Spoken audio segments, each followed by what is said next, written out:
And it's so good to see you. It's great. I've wanted to be on the show for ages. And, yeah, I finally made it, so I'm very pleased. No, we're delighted. You're a man on a mission, though, isn't it? Yeah. I mean, the shows are about the universe. Yeah. And the question I often get asked is, well, why? Why should we need to know?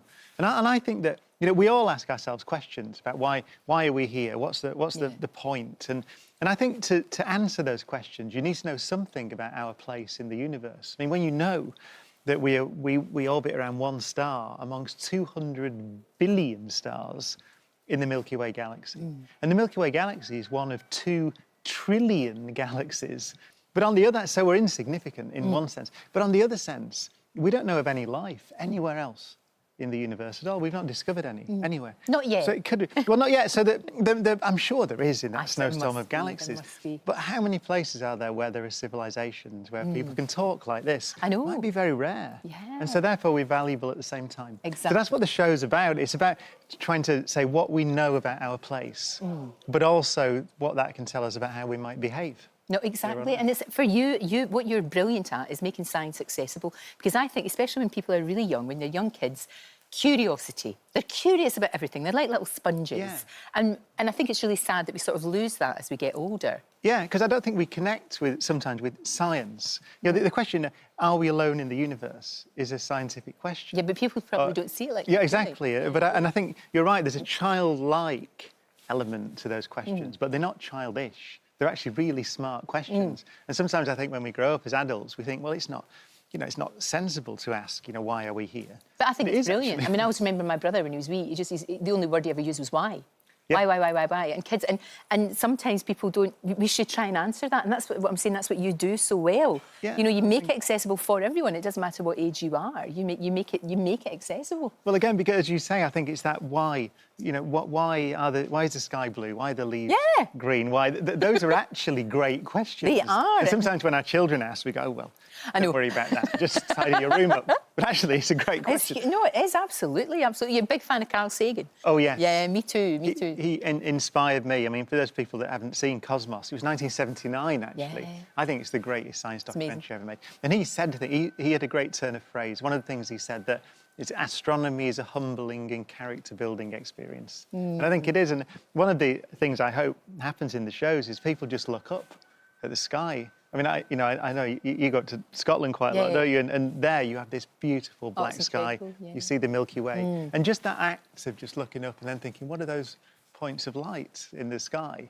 Is that your imagination is then fired. And some people say, well, could there be another David Attenborough? It's like saying, could there be another Neil Armstrong? Well, no, there can't, because he was the first person to walk on the moon. Indeed. In many ways, David was the first person to bring the wonder of the natural world into our living room. It's Halloween today, Yeah. so I just thought to ask you a couple of Halloween-related things. The moon. Yeah. Can the moon affect people? You know the way that people say, oh, the moon affects your moods, and people sort of, and a lot of people have that sort of like, I don't know, almost like a sort of devotion to the moon. Can it at all? Well, in any way? All I can say is that loads of studies have been done, and the answer seems to be no. No. It seems to be that when it's a coincidence, and we're bad as human beings at understanding coincidences. Yeah. So when you sometimes say, something happened to me, I felt different, there's a full moon up there, you tend to attach more to that than there is. So all I can say is no. No scientific evidence. No. As well as ghosties, because of course Halloween, everybody talks about ghosts and things like that. Do you? Because you're really scientific, of course you are. Yeah. And I'm very sceptical about all of these other things. How do you stand on things like that? Again, no, sadly, I think. But it's interesting. It's about that our perception. We're making so many measurements of the world and seeing things and processing all this stuff in our remarkable brains. And sometimes something doesn't quite go according to plan. You don't know, something strange happens. And we attach a great deal of weight to those things. No, we do. So I think as far as we can tell, as far as we understand the science, and we understand science very well. Yeah.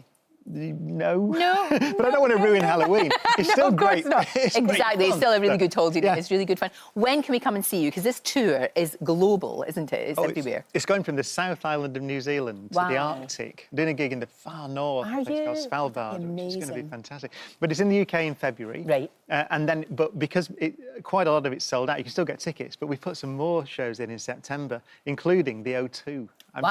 See, I'm really encouraged by that, because that shows there is a real need and a real hunger for what you do. Yeah. And that's fantastic. That's It what I really find is. most wonderful about Yeah. it. That and families come, and Wembley Arena and things. Mainly rock bands. But the fact you can stand there and talk about the universe. I know. And our place in it. Well, you've I think done it as a musician and now you're doing it as a professor, which I think is amazing. Brian, thank you so much for coming in. We'll stick all the details on our website of where you're going to be, but that sounds amazing. What an incredible experience. Thank you. And it's a pleasure to be on. It's great to see Thank you. you. Thank you so much.